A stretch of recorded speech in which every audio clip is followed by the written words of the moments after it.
तो हमारे INLD के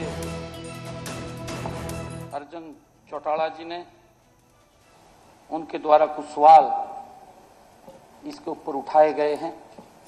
मैं सबसे पहले उसका ही जवाब देना चाहूंगा।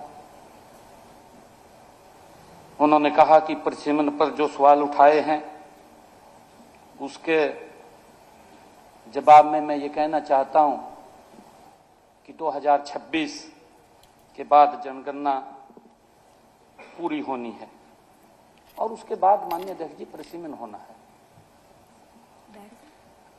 नारी शक्ति वंदन अधिनियम के अनुसार महिलाओं के लिए आरक्षण इन्हीं पर आधारित है। यदि सरकार जनगणना और परिसीमन का इंतजार करती तो 2029 में जो आम चुनाव होने हैं महिलाओं को 33% का आरक्षण वो नहीं मिलता, क्योंकि जनगणना और परिसीमन के काम में काफी समय लगता है और उस आरक्षण का उनको लाभ नहीं मिल पाता। माननीय अध्यक्ष जी, इसलिए महिलाओं को समय पर लाभ देने के लिए देश के यशस्वी प्रधानमंत्री आदरणीय नरेंद्र मोदी जी ये नारी शक्ति वंदन अधिनियम ये लोकसभा के अंदर वो विधेयक लेकर के आए, क्योंकि इन्होंने चिंता जाहिर की। अध्यक्ष महोदय अर्जुन चौटाला ने यह भी कहा, उन्होंने कहा कि लाडो लक्ष्मी योजना के तहत महिलाओं के सशक्तिकरण की बात कही है। मैं ये भी बताना चाहूंगा, उन्होंने ये भी कहा कि अगर महिलाओं का सम्मान होगा तो तभी इस बिल का फायदा है। ये बात बोली गई और उन्होंने ये भी कहा कि लाडो लक्ष्मी योजना आप दे रहे हैं, अगर महिला सशक्त होगी तो इसकी क्या जरूरत है, ये भी कहा गया।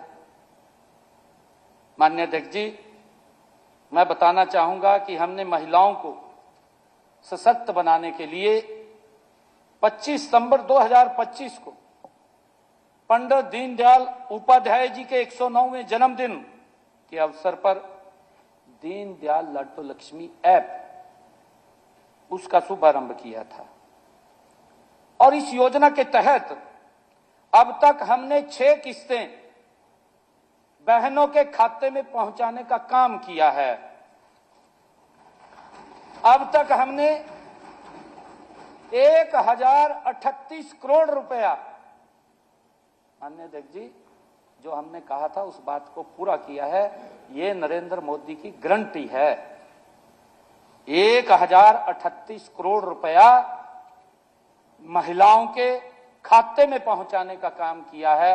आदरणीय प्रधानमंत्री जी का, हमारी डबल इंजन सरकार का यही ध्येय है कि महिलाओं को सशक्त किया जाए।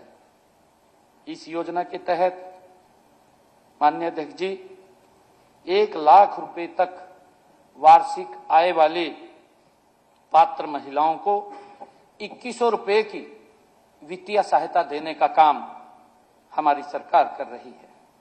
और मैंने इसी बजट के अंदर, माननीय अध्यक्ष जी, इसी महान सदन के अंदर जब मैं बजट प्रस्तुत कर रहा था तो मैंने इसका दायरा बढ़ाया। तो मैंने कहा कि हमने जब पहले बजट के अंदर 5000 करोड़ रुपए का प्रावधान किया, हमने 1 लाख आय वाली महिलाओं को इसमें शामिल किया। जब ये दूसरा बजट मैंने माननीय अध्यक्ष जी प्रस्तुत किया तो उसका दायरा बढ़ाया, 6500 करोड़ रुपए किया बजट का प्रावधान और 1,80,000 तक की महिलाओं को इसमें शामिल करने की घोषणा की। और मैं बताना चाहता हूं कि मैं इस वर्ष में उन सब 1,80,000 परिवार वाली महिलाओं को भी 2100 रुपया पहुंचाने का काम ये हमारी सरकार करेगी।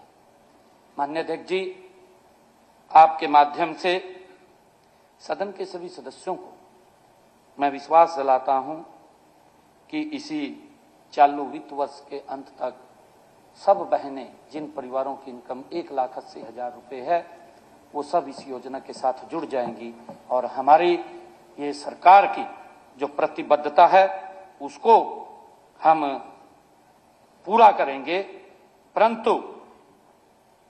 परंतु माननीय अध्यक्ष जी, मैं तब मैं हमारे माननीय सदस्य अर्जुन चौटाला जी से ये जरूर पूछूंगा उस वक्त कि क्या अब इन सभी बहन बेटियों को मिलने वाली राशि बंद कर दी जाए या चालू रखी जाए, क्योंकि उन्होंने कहा कि इसकी जरूरत नहीं है लाडो लक्ष्मी योजना की, ये बात कही है। इनसे तब पूछेंगे जब महिलाओं का सशक्तिकरण करना ये हमारी सरकार का ध्येय है। और माननीय अध्यक्ष जी, हम लगातार महिलाओं को सशक्त करने के लिए काम कर रहे हैं। माननीय अध्यक्ष जी, मैं विश्वास दिलाता हूं कि लाडो लक्ष्मी योजना का लाभ पाने वाली बहन बेटियों के किसी भी परिवार का बीपीएल कार्ड रद्द नहीं किया जाएगा। आज मैं इस महान सदन